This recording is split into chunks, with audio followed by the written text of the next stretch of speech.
When Officer Reynolds laughed off a young boy's claim about his Special Forces father, he never expected the real Master Sergeant Wilson to show up and teach him a lesson in respect that would change both their lives forever.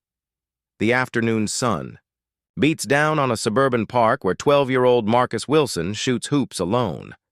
He's a slender black boy wearing basketball shorts and his prized Warriors jersey. After making a perfect three-pointer, Marcus notices his bike is missing from where he left it against the fence. He frantically searches the area before spotting a police cruiser driving by. Marcus waves desperately until the car stops. Officer Reynolds steps out, a stocky white man in his mid-40s with a crew cut and a perpetual frown. He approaches with casual indifference, notepad in hand. Marcus explains that someone stole his bike while he was playing basketball. The officer seems disinterested, taking minimal notes and asking perfunctory questions. "What kind of bike was it, son?" Reynolds asks, barely making eye contact. "It's a blue Specialized rock hopper, sir. My dad got it for me when he came back from his last deployment," Marcus replies, his voice cracking slightly. "Deployment?" Reynolds raises an eyebrow. "Your father's in the military?" "Yes, sir. Special Forces. He's a master sergeant," Marcus says with pride. Officer Reynolds chuckles, shaking his head. "He's heard tall tales from kids before. Special Forces, huh? Like in the movies?" he says with obvious disbelief. "Look, kid, I'll file a report, but those bikes cost a lot. You sure you didn't just leave it somewhere?" Marcus stands straighter, offended. "My dad is Master Sergeant James Wilson, 5th Special Forces Group. He taught me to always secure my belongings. I locked it to the fence right there." Reynolds' smirk grows wider. "Sure, kid. Special Forces. Green Beret, I bet. Whatever you say." 20 minutes later, a black SUV pulls into the parking lot. James Wilson emerges, a powerfully built black man in his late 30s wearing civilian clothes. His posture and purposeful stride reveal his military background immediately. Marcus runs to his father, pointing toward Officer Reynolds, who is still half-heartedly looking around the area. James approaches calmly, extending his hand. "Officer, I'm Master Sergeant James Wilson, Marcus's father. I understand his bike was stolen?" Reynolds looks stunned, his eyes widening as he takes in the commanding presence before him. He stammers slightly before regaining composure. "Your son mentioned you were in the military," Reynolds says, avoiding mention of his earlier dismissal. "Special Forces 5th Group based out of Fort Campbell," James confirms without a hint of boast. "My son called me because he was upset. Not just about the bike, but because he felt you weren't taking him seriously." Reynolds shifts uncomfortably. "We get a lot of bike thefts, sir. Most don't get recovered." James nods understanding, but his eyes remain fixed on Reynolds. "I appreciate that, officer, but every citizen deserves equal respect and diligence, wouldn't you agree? Especially a child reporting a crime." The weight of James's words hangs in the air between them. Reynolds has the decency to look embarrassed. The late afternoon sun cast long shadows across the park as activity buzzed around what had started as a simple stolen bike report. The park, normally winding down at this hour with only a few joggers and dog walkers, now hummed with unusual energy. 3 police cruisers were stationed strategically around the perimeter, their roof lights occasionally catching the sunlight. Officer Reynolds had called for backup, something he rarely did for routine property theft. But Master Sergeant Wilson's presence had changed the tenor of the entire situation. James Wilson stood beside his son, one strong hand resting on Marcus's shoulder. The physical connection between father and son spoke volumes, reassurance, protection, and pride flowing through that simple touch. Marcus looked considerably more at ease than he had been an hour ago, though his eyes still tracked every movement of the officers with vigilance beyond his 12 years. He had learned early that authority figures didn't always treat everyone equally, a lesson no parent wishes to teach, but one James had carefully prepared his son for. Officer Ramirez, a female officer with keen eyes and a no-nonsense demeanor, sat with them on a nearby bench, her notepad filled with details about the stolen specialized rock hopper. Unlike Reynolds's earlier cursory notes, her pages contained specific information about the bike's serial number, distinctive features, and even Marcus's description of a small NASA sticker he had placed on the frame, a gift from his father after a special tour of Johnson Space Center. The bike has custom grip handles too, Marcus explained, warming to Officer Ramirez's genuine interest. They're blue with black lightning bolts. My dad installed them last month.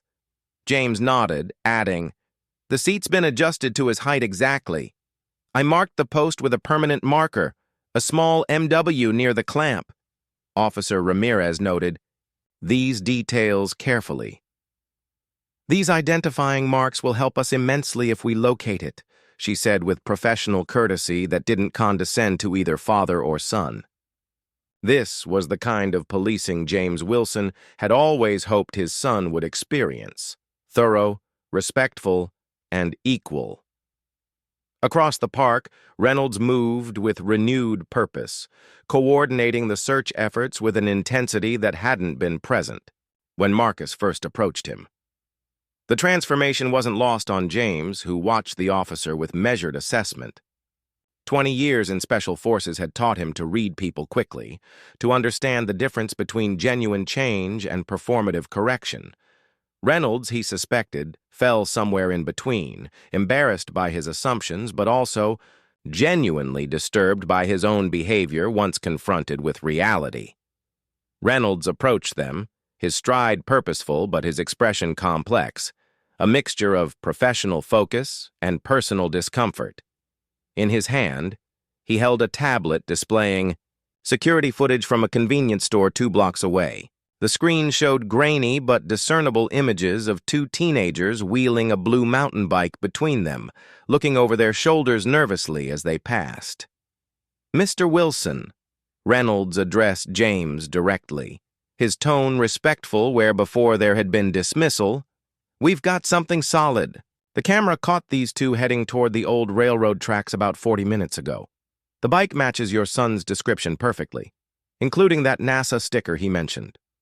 James leaned in to examine the footage, his tactical mind already mapping the terrain.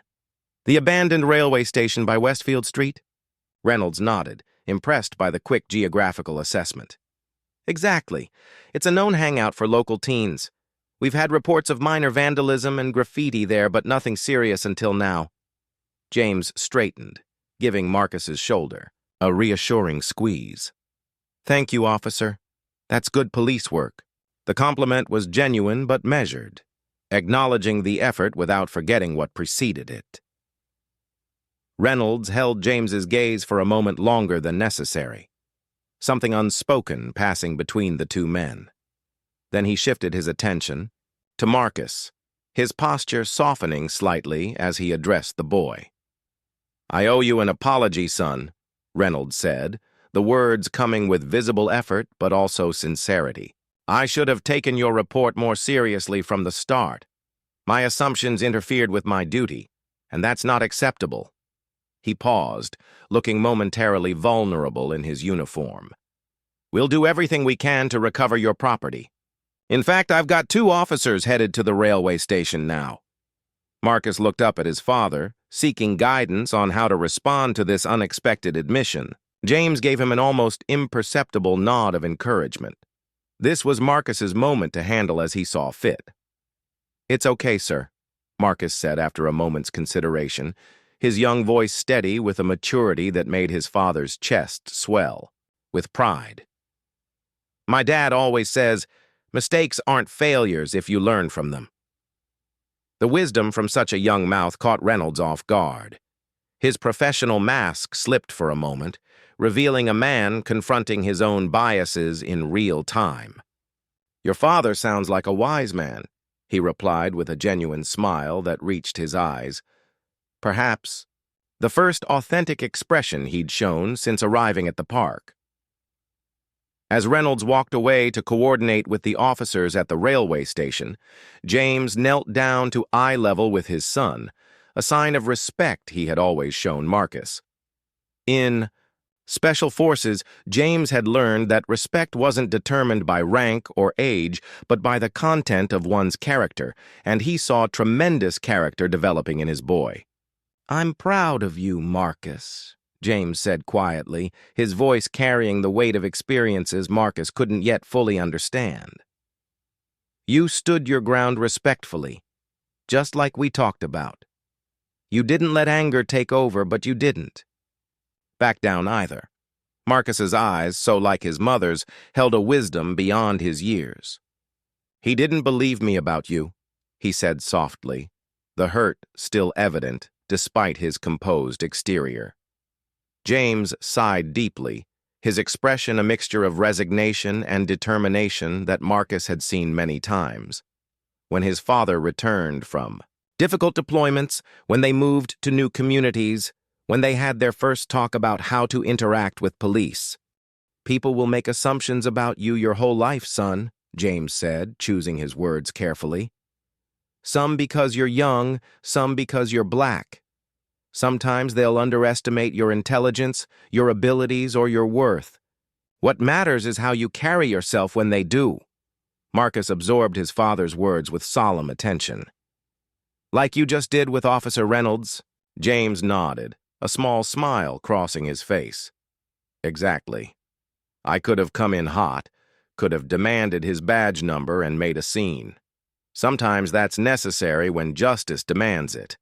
But I saw an opportunity for something else here, a chance to change a mind rather than just win a battle."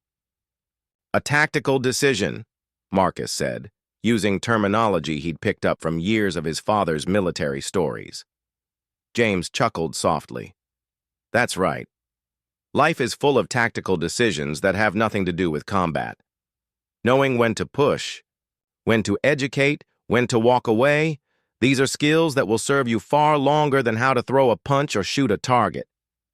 Their conversation was interrupted by the squawk of police radios announcing the recovery of a blue mountain bike from the railway underpass. 30 minutes later, as the golden light of sunset bathed the park in amber hues, Officer Reynolds personally wheeled the recovered rockhopper back to them. The chain hung broken, and there were a few new scratches on the frame, but the bike was otherwise intact.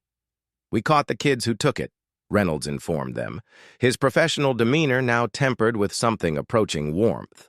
"Two 15-year-olds from West Side High. They're being processed now. First offense for both, so they'll likely get community service and probation." Marcus inspected his bike carefully, relief washing over his face as he found his prized NASA sticker still firmly attached to the frame. "Thank you for finding it," he said to Reynolds, the gratitude genuine despite their rocky beginning. Reynolds nodded, but something still weighed on him. He glanced at James, then back to Marcus. "I've been thinking about our interaction earlier," he said, choosing his words with care. "About assumptions and how they affect my work." James remained silent, allowing the officer space to continue his thought. "I've arranged for an officer to be present at Riverside Middle School's Career Day next month," Reynolds continued. "If you're interested, maybe your father would consider coming in to talk about his service? I think the students would benefit from hearing about the Special Forces, and perhaps about some of those tactical life decisions you two were discussing earlier." Marcus's eyes lit up at the suggestion, looking up at his father with hope and excitement. This wasn't just about a recovered bike anymore. It was about visibility, representation, and breaking down assumptions before they could take root in younger minds. James considered the invitation for a moment before extending his hand to Reynolds. "I think that could be arranged, officer." "Thank you." The handshake between them was firm and equal, a small but significant bridge across divides of race, assumption, and experience. As they loaded the bike into the back of James's black SUV, Marcus turned to his father with thoughtful eyes. "Do you think Officer Reynolds learned something today?" James watched the police car pull away, the officer raising a hand in farewell through the window. "I hope so, son. Change happens one interaction at a time, one mind at a time. That's why how we respond matters so much." The SUV pulled away from the park as dusk settled over the neighborhood. Inside, father and son rode in comfortable silence for a few blocks, each processing the day's events in their own way. "Dad," Marcus finally asked, "how do you not get angry when people don't believe you or make assumptions?" James took a deep breath, considering the profound question from his perceptive son.